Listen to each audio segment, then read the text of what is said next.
Saudações alvinegras, pessoal, esse é mais um vídeo dos meninos de fora da vila. Eu sou Danilo Rattori, um pouco tarde talvez, mas vindo aqui fazer o pós-jogo desse empate entre Santos e Palmeiras na Vila Belmiro. Um resultado que acaba sendo ruim, porque é um empate em casa, mas também, considerando as circunstâncias e o nosso histórico recente contra o rival verde da capital, não dá para dizer em si que foi uma tragédia. Por outro lado, acho que é muito importante a gente destacar a atuação do Santos, e isso sim é algo que vale a pena ser observado. A defesa do Santos, mais uma vez, mostrou segurança, tem estatísticas, mas assistindo o jogo você pode ver que um time que é perigosíssimo, como é o Palmeiras, não teve grandes chances criadas contra o Santos, nem de bola aérea, e as chegadas deles foram mais por chutes de longa distância, o que apresentou não tanto perigo, até foram perigosos, mas nada que preocupasse tanto a gente. Então eu vou falar aqui sobre este 0-0, um 0-0 que mostra, acho que, ou talvez até explicite ainda mais, essa melhora defensiva que o Oder Helma conseguiu, e por outro lado, também expõe a dificuldade ofensiva que esse time tem, mesmo jogando em casa. Claro que contra um time muito complicado que é o Palmeiras, não é nada assim terrível. O Santos tem dificuldades mesmo de conseguir marcar gol neste clássico, mas foi um jogo em que o Santos foi seguro contra um time que é muito mais estabilizado, mais estruturado enquanto equipe, principalmente pelos investimentos e pela manutenção do Abel Ferreira. Eu acho que não dá para descartar isso, e enquanto fazemos o julgamento da atuação do Santos nessa partida. Então, falemos deste 0-0. Antes, peço sempre, se inscreve aí no canal se você não for inscrito, deixe seu like, compartilha e comente aí o que você achou da partida, se você conseguiu assistir. Aquele jogo às 9 horas da noite de sábado. Eu tinha dito que estaria tranquilamente em casa vendo, mas quem achou isso achou errado, porque eu estava no Boteco do Samba, abraço Vini, e felizmente conseguiram colocar o jogo, então eu assisti sem som, mas o que dificultou um pouco para conseguir identificar os jogadores, mas deu para ver como o Santos defensivamente tem realmente uma estrutura definida e mais segura. Inclusive, acabou perdendo o Messias por um choque, né, de cabeça. E mesmo assim, logo no começo, né, do segundo tempo, mas mesmo assim conseguiu se manter seguro. Tanto que o Palmeiras teve uma chance só realmente clara durante a partida inteira, que foi uma própria falha do Santos. Foi uma bola que o Lucas Barbosa, se eu não me engano foi o Lucas Barbosa, entregou aí para o ataque do Palmeiras num passe meio errado, e que o Joaquim interpelou brilhantemente. Então, se for falar aqui da escalação inicial do time, João Paulo no gol, Gabriel Inocêncio e Lucas Pires nas laterais, Messias e Joaquim sendo os titulares da defesa, Rodrigo Fernandes, Dodi e Lucas Lima, e Ângelo, Lucas Braga e David Washington. Que é mais ou menos o mesmo time que vem jogando, a exceção do Mendonça, que deu lugar ao Lucas Braga pela questão de saúde, mas é a estrutura do time que o Odair encontrou e tornou, assim, para ele mais satisfatória. Então, é uma defesa que acaba se tornando mais segura, tanto que neste momento é a melhor defesa do campeonato. Lembrando que está empatado em número de gols tomados com a defesa do Cruzeiro, que joga amanhã. Então, caso o Cruzeiro tome um gol do Cuiabá amanhã, o Santos será a melhor defesa do campeonato ao final da 7ª rodada, o que é bastante digno, é bastante louvável, assim, e mostra de fato uma evolução daquele time que, por exemplo, tomou 3-0 do Ituano, jogando pela classificação do Campeonato Paulista. Como eu disse, o Palmeiras não teve grandes chances, mas as duas primeiras chances que existiram no jogo foi 2 chutes de longa distância do Gabriel Menino, 2 chutes que passaram rente à trave do João Paulo, mas o João Paulo aparentemente estava no lance, assim, tanto que ele não teve que espalmar, não chegou no perigo de terem que ser espalmadas, acabaram saindo. mas mostrou, eu acho que o fato desses dois lances serem os lances de únicas chegadas do Palmeiras no gol do Santos no primeiro tempo, mostraram como a defesa do Santos não deu espaço para o Palmeiras atacar, nem nem entrando com passes, nem pelo alto. O Palmeiras que acabou tendo nenhum escanteio no primeiro tempo, o segundo tempo ainda teve mais, teve 4 escanteios no segundo tempo, mas no primeiro tempo eles não tiveram essa oportunidade de ficar alçando bolas na área, e principalmente de lance de escanteio. A gente lembra que no Campeonato Paulista o Santos tomou 2 gols de cobranças de escanteio do Palmeiras, então dessa vez o Santos não deu essa oportunidade, e isso mostra, de certo modo, a defesa muito mais estruturada para chegadas dos times adversários. Santos que também conseguiu em algum momento marcar pressão no time do Palmeiras, teve uma chegada até perigosa, aproveitando um erro, uma falha da defesa da saída de jogo da defesa do Palmeiras, e aí mostrou o problema que tem nesse ataque, que eu acho que é um pouco a falta de movimentação. Muitas vezes a bola acabou com o David Washington, que é um jovem, muito, muito jovem, 17 anos, e ele tentava finalizações, na minha opinião, precipitadas, muito porque não passava o jogador. Então tem alguns lances que o David Washington pegou no meio da área, assim, na intermediária da área, digamos assim, um pouco fora da linha do gol, e ele tenta um chute, um até virou escanteio, mas tem jogadores que estão parados atrás que não vão buscar essa tentativa de penetrar a área e proporcionar a opção do passe. Acho que isso tem acontecido com o Santos, e aí fica aqui a minha esperança para talvez, com o David, com o Ângelo, a volta do Mendonça e do Soteldo eventualmente, fazer esse time melhorar nesse sentido, na movimentação dos pontas, na chegada dentro da área, porque eu senti muita falta disso. Tanto que no final do primeiro tempo, tem um lance em que o Lucas Pires precisa avançar, o David tá atrás dele, assim, ele tenta buscar a jogada atrás do Lucas Pires, o Lucas Pires avança, ele entra na área, ele até teria algumas oportunidades de cruzamento, mas ele arrisca o chute, até foi um chute relativamente perigoso, o Everton pega no canto, mas dá a ideia de como o time, na minha opinião, não se movimenta tanto no ataque quanto poderia. No segundo tempo, então, logo no começo saiu o Messias para entrar o Maicon, depois saiu o Lucas Braga para entrar o Lucas Barbosa, e um pouquinho mais de 10 minutos depois saiu o Ângelo para entrar o Daniel Ruiz. E aí o Odair tenta colocar talvez um pouco mais o meio de campo e menos pontas. Eu não sei se foi a melhor das decisões, mas pelo menos deu mais liberdade para o David. Ele novamente teve algumas chegadas boas, só que de novo, finalizações de fora da área.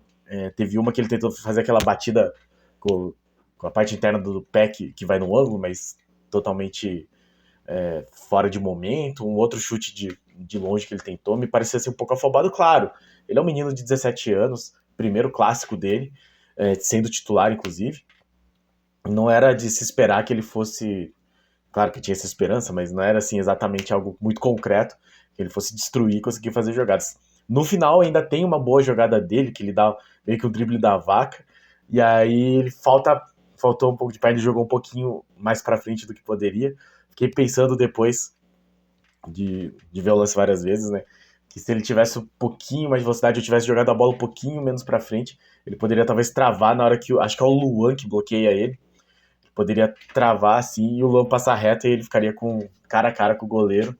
Mas, assim, mostramos, né, que o David tem toda a capacidade de ser titular desse time, não se intimidou num jogo muito grande e que a defesa do Santos está bem estruturada. E aí, se formos falar de defesa, só antes de terminar aqui, né, já no final da partida o Lucas Pires saiu para entrar o João Lucas, e aí no finalzinho o Lucas Lima saiu para entrar o Ivonei. Nada mais de muito importante aconteceu, mas destacar muito a partida do Joaquim, que o único lance realmente de perigo do Palmeiras foi essa perda de bola do Lucas Barbosa, que resultou na única chegada na área do Palmeiras, assim, a única vez que o Palmeiras chegou na nossa área com perigo, E o Joaquim brilhantemente bloqueou a bola 2 vezes, de um jeito assim espetacular. A primeira foi num carrinho, que ele bloqueia o caminho da bola em direção ao gol. A bola volta pro palmeirense e ele chuta de novo. O Joaquim bloqueia, sem tirar para escanteio. Eu acho que é o próprio Lucas Barbosa que recupera depois, não sei quem que é. Mas toma falta e aí o Santos consegue recuperar a posse de bola. Então, vale dizer que o grande lance de perigo do, do Palmeiras foi um erro individual do Santos, de um jogador que não era da defesa, então tem que ser reconhecido aí esse mérito da defesa do Santos em ser a melhor defesa do campeonato neste momento, que continue assim. E a habilidade, talvez, né, a boa técnica do Joaquim em conseguir impedir este gol. Só para mostrar aqui uma estatística, o Santos teve 38% de posse de bola, segundo o SofaScore, contra 62% do Palmeiras, mas teve o mesmo número de finalizações, sendo que o Santos teve 4 que efetivamente o Everton teve que defender. A única que o Palmeiras fez que o João Paulo teve que defender foi um chute absolutamente despretensioso, que o João Paulo defendeu muita facilidade, foi um chute muito longe, lá já no final da partida, aos 48 do segundo tempo. Então, o João Paulo não teve que fazer nenhuma defesa difícil, e na verdade, defesa mesmo teve que fazer uma que possivelmente aquela defesa especificamente até eu conseguiria fazer, talvez. Mas pro João Paulo certamente é mais fácil que treinamento. E eu acho que isso mostra muito a evolução dessa defesa e principalmente o quanto isso afeta o desempenho do Santos daqui para frente. Como eu falei, o Santos precisa resolver esse ataque, mas eu acho que aí é um pouco falta de peças mesmo. É um setor que teve muito desfalque, então entrou o Soteldo, contusão no ombro, aí o Marcos Leonardo, que vinha sendo o titular, é convocado, o Lucas Braga estava contundido, agora que voltou, e aí o Mendonça estava bem, contusão, depois ele volta, depois contusão de novo. Então a parte do Santos que realmente sofre mais. Mas o fato de ter uma defesa sólida já torna o Santos já dá um grande nível de tranquilidade. Eu acho que o time que toma pouco gol perde poucos jogos. E time que perde poucos jogos, a tendência é pelo menos ficar no meio da tabela. Eu acho que a defesa do Santos vai ser muito importante para o Santos se manter aí, talvez nessa fase intermediária da tabela. O Santos, neste momento, é o nono colocado. Tá vendo o Grêmio que está vencendo o Grenal encostar nele. O Flamengo que venceu no último minuto. Corinthians nem para segurar aí o empate contra o Flamengo conseguiu. Passou o Santos. O São Paulo o São Paulo passou também, né? Porque venceu o Vasco. O Atlético acabou perdendo para o Bragantino, que é o próximo adversário do Santos. Então vai ser um adversário complicado. O Santos já encostou neles, que é o sétimo colocado. Então, esse nono lugar talvez seja até um pouco injusto se a gente pensar que o Santos teve bons jogos já e não conseguiu mais resultados do que o desempenho. Mas, com essa defesa, eu acho que dá para, inclusive, pensar em ir mais longe nos mata-matas, porque é no mata-mata que o fato de tomar poucos gols acaba fazendo diferença no curto prazo. Então, Santos, por exemplo, não tomar gol contra o Bahia no jogo de volta, pelo menos para os pênaltis já leva, e aí só precisa daquele golzinho, né? Aquele golzinho que a gente gosta, para conseguir a classificação. Uma defesa boa facilita muito, né? Porque é complicado quando o time toda hora toma gol, toda hora falha nas mesmas coisas, então não dá para negar essa evolução do time. Palmas para o Dair Helman nesse sentido. Esperamos que a defesa continue assim sólida e que a volta de outros jogadores como o Mendonça, como o Soteldo, consigam dar essa movimentação melhor pro ataque, né? Então, esse foi o nosso pós-jogo. Eu fico aqui bastante feliz com esse resultado. E aí, aproveitando para fechar bem o nosso domingo, as Sereias entraram em campo hoje contra o Ceará, contra o Atlético Mineiro. Venceram por 2-0 e praticamente garantiram a classificação. Digo praticamente porque o único time, o Santos nesse momento, as Sereias estão em sexto. O Cruzeiro, que é o primeiro fora do grupo de classificação, está em nono, com 14 pontos, mas tem um jogo a menos que a gente. Então, 2, 15, 16, 17, 19, 20. Então o Cruzeiro precisa vencer todos os jogos, e aí todos os outros times abaixo do Santos vencer todos os jogos, o Santos perder todos os jogos para daí perder essa vaga. Cruzeiro que enfrenta o Flamengo fora de casa, então um jogo bastante difícil. E o Santos ainda enfrenta o Ceará, que é o lanterna do campeonato. Conseguiu marcar, deixa eu ver, 4 gols até agora no campeonato, tomou 65, nenhum empate, né? Nem empate, nem vitória, 0 pontos. Tá o Real Ariquemes, que tem 9 pontos, 9 derrotas e 3 vitórias. E o Bahia, que também tá fora. Então o Santos tem 3 jogos aí, teoricamente, mais tranquilos para se preparar, conseguir garantir a classificação, quem sabe conseguir mais posições e melhor posicionado. E aí, eventualmente, enfrentar um adversário um pouco menos complicado. Se conseguir chegar até quarto, ter a vantagem de decidir em casa, enfim. Um fim de semana tranquilo, então, pelo menos. Santos que não teve esse problema aí de perder o clássico ou perder os jogos neste final de semana. Então, lembrando, Santos masculino 9º colocado neste momento, melhor defesa do campeonato com apenas 5 gols tomados. Também é um dos piores ataques, mas tem ataques piores que o do Santos no campeonato, 78 gols marcados também. 9º colocado com 11 pontos, empatado com o Grêmio, que vai chegar a 11 com essa vitória sobre o Internacional. 1 ponto atrás do Cruzeiro, que está em 5º, mas tem um jogo a menos, do Flamengo, que está em 6º, e do Atlético, que está em 7º, e do São Paulo, que está em 8º. Então, 2 pontos que fazem falta nessa questão. Então, se o Santos tivesse vencido, estaria com 14 pontos. Nossa, o Santos estaria em 3º lugar. Não, estaria com 13 pontos, né? Ganhou 1, estaria com 13 pontos. Lá empatado com o Fluminense, que está em 3º, e o Atlético Mineiro, que está em 4º. São pontos perdidos em casa, mas, diante das circunstâncias num clássico que é sempre complicado, não é de se reclamar. Até porque agora o Santos começa uma sequência bastante difícil de jogos. 3 jogos fora de casa. Então o Santos já viaja para enfrentar o Audax italiano, lá no Chile, né? O time de Santiago, no Chile. Depois viaja até Bragança para enfrentar o Bragantino. E termina o mês indo até a Bahia para o jogo de volta contra o Bahia na Copa do Brasil. Acho que esse jogo é exatamente no último dia do mês. E aí só então o Santos volta para casa para um jogo também complicado, dia 3 de junho, contra o Internacional, às 9 da noite de novo. Meu Deus do céu, outro sábado, 9 da noite. Para que é isso? Mas então é isso. Santos com um calendário bastante difícil pela frente, mas pelo menos segue aí 4 jogos já sem tomar gols, algo que é bastante respeitável, até pelo que a defesa do Santos vinha sofrendo recentemente. Certo, pessoal? Então, este foi nosso vídeo. Muito obrigado a todos que assistiram ao nosso vídeo, muito obrigado a todos que acompanham nosso canal, muito obrigado a todos os nossos inscritos.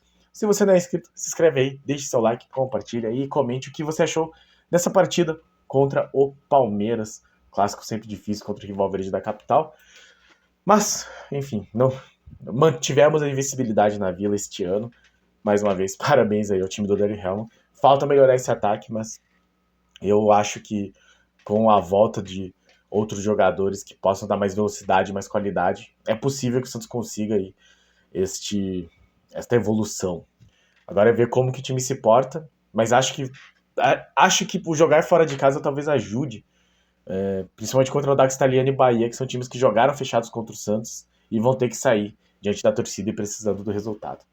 Então, é isso. Vou ver se amanhã eu faço a análise da coletiva, porque terça-feira já é dia de pré-jogo e quarta o Santos volta a campo às 9 horas da noite, no horário de Brasília, contra o Audax Italiano. Certo, pessoal? Muito obrigado a todos e pra cima deles. Abraço!